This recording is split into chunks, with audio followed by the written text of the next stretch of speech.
अस्सलामुअलैकुम नाजरीन, KBN news channel में आप तमाम का तहे दिल से इस्तकबाल है। आइए आज की अहम खबर पर नज़र डालते हैं। सर, झारखंड में जो नतीजा है उस पर आपकी क्या प्रतिक्रिया है? मैं मुबारकबाद देना चाहूँगा झारखंड मुक्ति मोर्चा के लीडर्स को, ख़ास तौर से जनाब शिबू सोरेन साहब को, हेमंत सोरेन साहब को मुबारकबाद देता हूँ और उम्मीद करता हूँ कि जो झारखंड की आवाम ने उनको जो कामयाब किया वो उन तमाम उम्मीदों पर उतरेंगे और मैं अपनी जानिब से उनको फिर से मुबारकबाद देता हूँ। और मैं ख़ास तौर से झारखंड की उस आवाम का, उस जनता का भी शुक्रिया अदा करता हूँ जिन्होंने हमारी पार्टी के हक़ में वोट दिया है। मैं उनका शुक्रगुज़ार हूँ। इनकी इस मोहब्बत का मेरे पास अल्फाज नहीं है शुक्रिया अदा करने के लिए।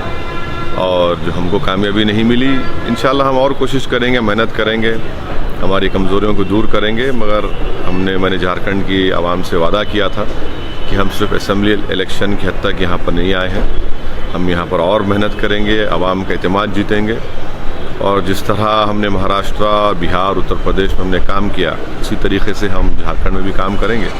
और मुझे यकीन है कि आने वाले वक्त में वहाँ पर हमारी पार्टी को झारखंड की आवाम अपनी और मोहब्बत से और अपने एतमाद से हमको नवाजेगी। सर, आपके दोस्त हैं जगन मोहन रेड्डी साहब, आंध्र प्रदेश के चीफ मिनिस्टर। आपने 2 दिन पहले अपील की थी कि सेंट्रल गवर्नमेंट का तरफदारी न करें इन सब चीज़ों में।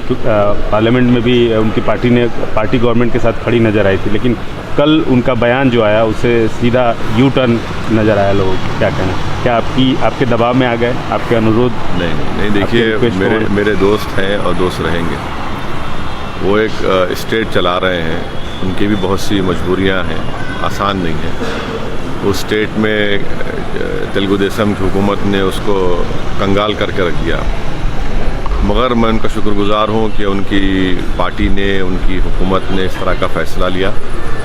बल्कि हम तो ये भी गुजारिश करेंगे कि NRC से पहले NPR है, NPR NRC है, उस पर भी गौर करें।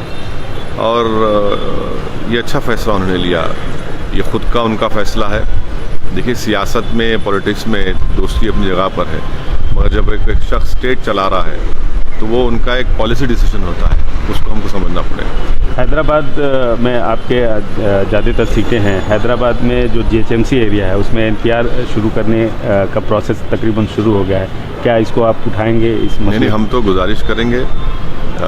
मैंने तो यहाँ के चीफ मिनिस्टर जनाब के चंद्रशेखर राव साहब का शुक्रिया अदा किया कि उनकी पार्टी ने भी बड़ा स्ट्रॉन्ग फैसला लिया। मुश्किल फ़ैसला था उनके लिए, लिया उन्होंने, और दोनों लोकसभा, राज्यसभा में उसके ख़िलाफ़ वोट दिया।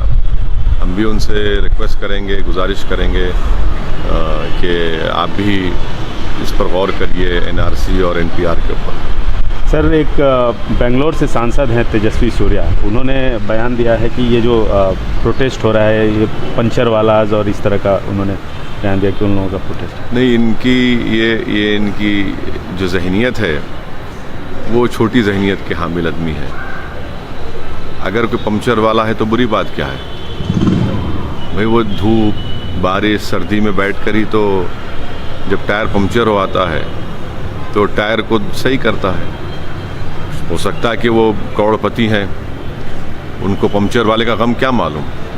और वो भूल रहे हैं कि नरेंद्र मोदी ने 2014 में पहली जो लोकसभा में स्पीच दी थी बहैसियत प्रधानमंत्री, उन्होंने मुसलमानों के ताल्लुक से कहा था कि ये टायर पंचर बनाते हैं, इनको मैं उठाना चाहता हूँ। तो उठेंगे मुसलमान। टायर पंचर बनाना कोई मायूब बात नहीं है। यकीनन इंशाअल्लाह ताला बीजेपी के टायर में पंचर पड़ेगा। उनकी हवा उतर रही है, उतर जाएगी। झारखंड में हुआ है, अब पूरे देश में होगा। तो मगर ये क्या है, इनकी ये जो इलिटिस्ट थिंकिंग है ये। और देश जो है इलिटिस्ट थिंकिंग से नहीं चलता, देश चलता है गरीबों की तकलीफ़ को समझने से, आम आदमी की तकलीफ़ को समझने से।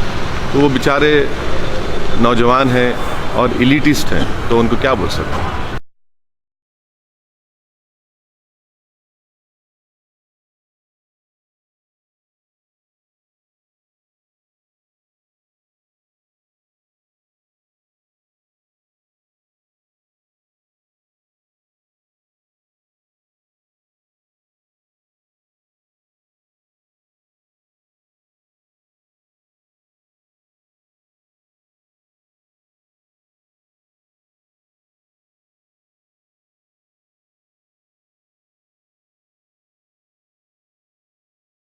A1 टाउनशिप की एक और नई पेशकश। जहांगीर पीर दरगाह से 2 किलोमीटर पहले मल्टीनेशनल कंपनीज के करीब, जो कि बिल्कुल आबादी से लगा हुआ, बेंगलोर हाईवे से सिर्फ 5.5 किलोमीटर, बीटी रोड से लगा हुआ, तमाम डेवलपमेंट के साथ 5,50,000 में 100 गज का प्लॉट। A1 टाउनशिप में आपका ये छोटा सा इन्वेस्टमेंट आपका और आपके बच्चों का मुस्तकबिल बदल सकता है। आज ही तशरीफ लाएं और A1 टाउनशिप के इस प्रोजेक्ट से फायदा उठाएं। Office at pillar number 235 opposite fisheries department, Rajendra Nagar, Hyderabad. अगर आपने हमारे चैनल को अभी तक सब्सक्राइब नहीं किया है तो यहाँ पर रेड कलर का सब्सक्राइब बटन दिख रहा है, उसे क्लिक करें और हमारे चैनल को सब्सक्राइब कीजिए और साथ ही साथ बेल आइकन को भी क्लिक कीजिए, जिससे आपको ताज़ा अपडेट मिलती रहे।